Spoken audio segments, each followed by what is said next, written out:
Professor Roni K baby, ഇന്ന് CPM-ന്റെ കരട് രാഷ്ട്രീയ പ്രമേയവുമായി ബന്ധപ്പെട്ട ഏറ്റവും പുതിയ വിവരം, ഏറ്റവും പുതിയ നിർണായകമായ ഒരു ഘടകം പുറത്തു വന്നിരിക്കുകയാണ്. അതായത് മോദി സർക്കാരിനെ ഫാസിസ്റ്റ് സർക്കാർ എന്ന് വിശേഷിപ്പിക്കാനാകില്ലെന്ന് CPM അടിവരയിട്ട് വ്യക്തമാക്കുകയാണ്. മാത്രവുമല്ല, ഫാസിസ്റ്റ് മാത്രമല്ല, നിയോ ഫാസിസ്റ്റുമല്ല മോദി സർക്കാർ എന്ന് പറയുകയാണ്. ഈ നവ ഫാസിസ്റ്റ് പ്രവണതകൾ ഉണ്ടെങ്കിലും ഇന്ത്യൻ ഭരണകൂടത്തെ ഒരു തരത്തിലും നവ ഫാസിസ്റ്റായി ചിത്രീകരിക്കാനാവില്ല എന്ന് 24-ാം പാർട്ടി കോൺഗ്രസിന് മുന്നോടിയായുള്ള കരട് രാഷ്ട്രീയ രേഖയിൽ CPM വ്യക്തമാക്കുകയാണ്. കോൺഗ്രസിന്റെ നിലപാട് എന്താണ് ഇക്കാര്യത്തിൽ? ഇന്ത്യയില് ഫാസിസം വന്നിട്ടില്ല എന്നും ഇന്ത്യയിലേക്ക് വരുവാൻ വേണ്ടി ഫാസിസം ട്രെയിൻ കാത്തു നിൽക്കുകയാണെന്നുമാണല്ലോ ഇപ്പോൾ CPM പറയുന്നത്. പക്ഷെ ഇതിനു മുമ്പുണ്ടായിരുന്ന രണ്ട് പാർട്ടി കോൺഗ്രസിലും അവർ പറഞ്ഞത് ഇന്ത്യയിലെ ഫാസിസ്റ്റ് സ്വഭാവമുള്ള രാഷ്ട്രീയ പാർട്ടി അധികാരത്തിൽ എത്തിയിട്ടുണ്ടെന്നും ഇന്ത്യയിൽ ഫാസിസം എത്തിച്ചേർന്നെന്നുമാണ് അവർ പറഞ്ഞത്. ഇപ്പോൾ അവരെ നിലപാട് മാറ്റിയിരിക്കുക. ഇത് CPM-ന്റെ ഒരു അടവ് നയമാണെന്നും ഞങ്ങൾ വിശ്വസിക്കുന്നില്ല. ഇത് ആ പാർട്ടിയുടെ രാഷ്ട്രീയ പാപ്പരത്വമാണ്. എല്ലാ കാലഘട്ടത്തിലും ഇന്ത്യയുടെ രാഷ്ട്രീയ യാഥാർത്ഥ്യങ്ങളോട് പൊരുത്തപ്പെടുവാൻ കഴിയാതിരുന്നൊരു പ്രസ്ഥാനമാണ് കമ്മ്യൂണിസ്റ്റ് മാർക്സിസ്റ്റ് പാർട്ടി അല്ലെങ്കിൽ CPM എന്ന് പറയുന്നത്. ഇന്ത്യയിലെ കമ്മ്യൂണിസ്റ്റ് പാർട്ടിയുടെ ചരിത്രം തുടങ്ങി നമ്മൾ പരിശോധിച്ചാൽ, പ്രത്യേകിച്ചും ഇന്ത്യക്ക് സ്വാതന്ത്ര്യം കിട്ടിക്കഴിഞ്ഞപ്പോൾ ആ സ്വാതന്ത്ര്യത്തെ അംഗീകരിക്കില്ല എന്ന് പറഞ്ഞുകൊണ്ട് കൽക്കട്ട തീസിസിൽ സ്വതന്ത്ര രാജ്യമായ ഇന്ത്യക്കെതിരെ സായുധ വിപ്ലവത്തിന് ആഹ്വാനം ചെയ്തവരാണ് ഈ രാജ്യത്തെ കമ്മ്യൂണിസ്റ്റുകൾ. 62-ലെ ഇന്ത്യ ചൈന യുദ്ധം ഉണ്ടായപ്പോൾ അതിന്റെ യാഥാർത്ഥ്യം പോലും തിരിച്ചറിയാൻ കഴിയാതിരുന്നവരാണ് കമ്മ്യൂണിസ്റ്റുകൾ. പിന്നീട് അടിയന്തരാവസ്ഥ സാഹചര്യമായിക്കോട്ടെ, 89-ലെ VP സിംഗ് BJP പിന്തുണയോടുകൂടി അധികാരത്തിൽ വന്നപ്പോഴായിക്കോട്ടെ, അല്ലെങ്കിൽ 2004-ന് ശേഷം 1-ാം UPA ഗവൺമെന്റ് അതിശക്തമായി മുന്നോട്ട് പോയപ്പോൾ ആ സർക്കാരിനെ പുറത്താക്കുവാൻ വേണ്ടി BJP-യുമായി കൂട്ടുചേർന്ന് മൻമോഹൻ സിംഗിനെ അവിശ്വാസത്തിലൂടെ പുറത്താക്കിയതായിക്കോട്ടെ, ഏത് സാഹചര്യമാണെങ്കിലും ഇതിനകത്ത് ഞങ്ങൾ മനസ്സിലാക്കുന്നത് എന്താണെന്നറിയോ? കാരണം ഇവിടെ ചുവപ്പ് നരയ്ക്കുമ്പോഴാണ് കാവ്യായി മാറുന്നത്. അത് ഇന്ത്യയിലെ CPM-ന്റെ ശക്തി കേന്ദ്രങ്ങളിലൊക്കെ CPM ഇപ്പോൾ എവിടെ എത്തി നിൽക്കുന്നു എന്ന് പരിശോധിച്ചാൽ അവിടെയെല്ലാം CPM ദുർബലമായപ്പോൾ അവിടെ വളർന്നത് BJP-യാണ്. അപ്പോൾ ഇവരുടെ രണ്ടുപേരുടെയും രാഷ്ട്രീയം എന്ന് പറയുന്നത് കൊടുക്കൽ വാങ്ങലിന്റെ രാഷ്ട്രീയമാണ്, ഒരു ഗീവ് ആൻഡ് ടേക്ക് ആണ്.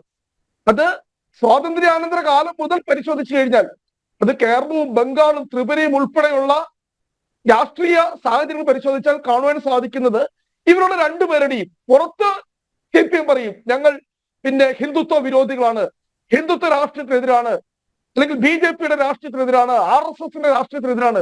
പക്ഷെ ഇവർ തമ്മിലുള്ള അന്തർധാര എന്ന് പറയുന്നത് എല്ലാ കാലഘട്ടത്തിലും സജീവമാണ്. കാരണം ഇവരുടെ വോട്ട് ബാങ്ക് എന്ന് പറയുന്നത്, അല്ലെങ്കിൽ ഇവരുടെ നേതൃത്വം എന്ന് പറയുന്നത് നമ്മൾ പരിശോധിച്ചു കഴിഞ്ഞാൽ ഇന്ത്യൻ കമ്മ്യൂണിസ്റ്റ് പാർട്ടിയുടെ അല്ലെ കമ്മ്യൂണിസ്റ്റ് മാർക്സിസ്റ്റ് പാർട്ടിയുടെ നേതൃത്വം അത് ബംഗാളിലാണെങ്കിലും ത്രിപുരയിലാണെങ്കിലും കേരളത്തിലാണെങ്കിലും ഒരു വലിയ കാലയളവ് വരെ അതിനെ നയിച്ചത് മുഴുവൻ ഭൂരിപക്ഷ സമുദായങ്ങളാണ്. കൃത്യമായി ഞാൻ വളരെ കൃത്യമായി പറയാം. എന്തുകൊണ്ടാണ് 1957-ല് കേരളത്തിൽ കമ്മ്യൂണിസ്റ്റ് പാർട്ടി അധികാരത്തിൽ വന്നപ്പോൾ ഇന്ന് കേരളത്തില് മുഖ്യമന്ത്രിയാകേണ്ടിയിരുന്ന സഖാവ് തോമസ് ആയിരുന്നു, TV തോമസ് ആയിരുന്നു ആലപ്പുഴയിൽ നിന്നുള്ളത്. പക്ഷെ ആ TV തോമസിനെ മാറ്റി നിർത്തി കേരളത്തിലെ തെരഞ്ഞെടുപ്പ് രംഗത്ത് പോലും സജീവമല്ലാതെ ഇരുന്ന EMS-നെ, അദ്ദേഹം ഡൽഹിയിലായിരുന്നു, ഡൽഹിയിൽ പാർട്ടി സെന്ററിന്റെ ചുമതലയുമായി നിന്നിരുന്ന EMS-നെ ഇവിടെ നിന്ന് വിളിച്ചു വരുത്തി ഇവിടെ മുഖ്യമന്ത്രിയാക്കിയായിരുന്നു. 50 വർഷം കേരളത്തിലെ CPM-ന്റെ ചരിത്രം നോക്കിയാൽ ഇത് മുഴുവൻ നിയന്ത്രിച്ചത് EM ശങ്കരൻ നമ്പൂതിരിപ്പാടും അതുപോലെ തന്നെ EK നായനാരുമാണ്. 87-ൽ KR ഗൗരമ്മയെ എങ്ങനെയാണ് വെട്ടി ഒതുക്കിയത്, അതുപോലെ 96-ൽ സുശീല ഗോപാലനെ എങ്ങനെയാണ് വെട്ടി ഒതുക്കിയത് നമ്മൾ കണ്ടു.